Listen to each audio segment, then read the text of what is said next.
I always was creating art as a kid. My mom said that that was the only way to calm me down, was to put me in front of a sketch pad and crayons, and that probably set the stage. As like a 12-year-old, I used to draw wrestlers out of wrestling magazines, and then those got discovered by the promoter's daughter, and they asked me if they could print my wrestlers' portraits in the wrestling programs at the matches.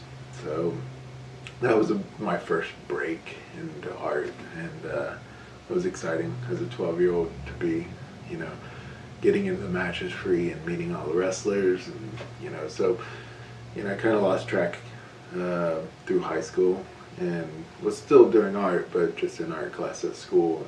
And then after a major depression in my early 20s, I was told to get a hobby, and rediscovered art. Did a drawing, my friend wanted a painting of it, so he bought me all the supplies, and I don't know, it's been about 20 years now. So that's how it happened, and it's weird to hear that it's 20 years that has gone by since then.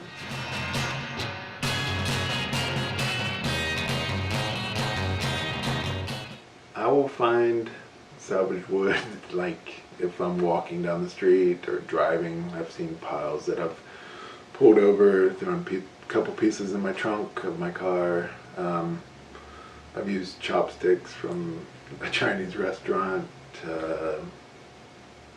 Just literally anything that has any kind of character to it will go well in a full piece because of the texture it creates and the color that it adds to the palette. And probably some of my favorite wood is wood that I get from a guy who salvages houses that are over 100 years old, and they have a nice milk paint color to them, and it's old beadboard.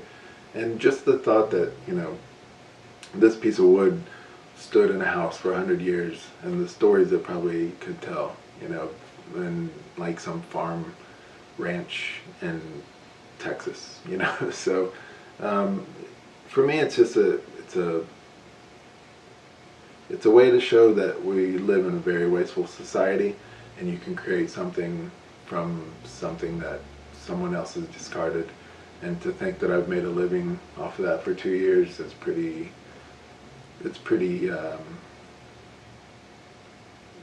makes me proud, because I want more people to do it, and it just adds a story to the piece when people do see it and appreciate it and decide to take it home with them.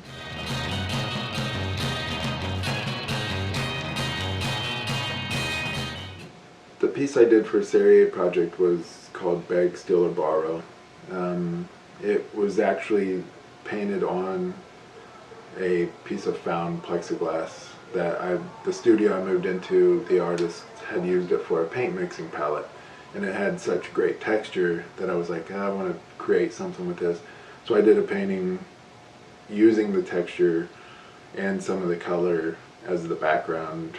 And at that point I wasn't painting as much as I was like creating salvaged wood collages and then painting on those. So I went back to painting, created that painting, and then,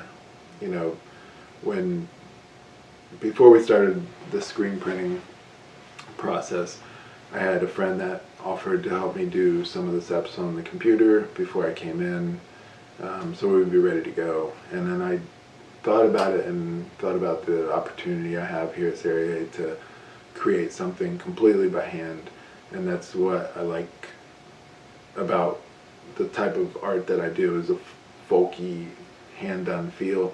So I just decided to just come in and do all the steps by hand, which I'd never done before. And Jonathan and Logan walked me through the process, what brushes to use or what pens to use, and each color I learned more and more, and I think got better with getting more texture and more layering with the colors. So it's exciting. I worked in screen printing for 20 years, and we did all textile t-shirt printing. So I was used to working with vector art and computer art and not anything like we did all week, you know, for the Serie project. So it was exactly what I needed, you know, for the week I was here, just because it definitely made me want to do more screen prints and limited edition prints.